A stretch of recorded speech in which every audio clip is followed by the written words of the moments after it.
Ma Chef-n. My name is Chef Fran. It's my sous chef Ian. How are we doing today? And today we are doing our Thanksgiving series, week number 2.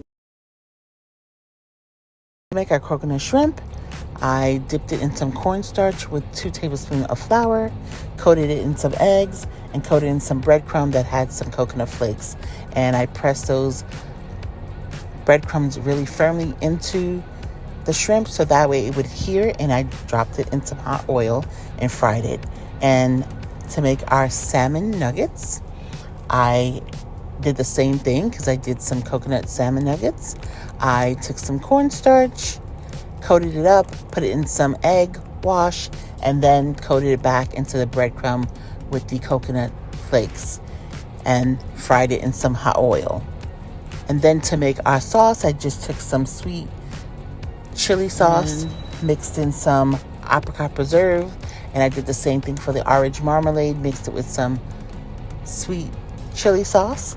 And for the mayo, I added some mayo to the sweet chili sauce so we can have those 3 sauces.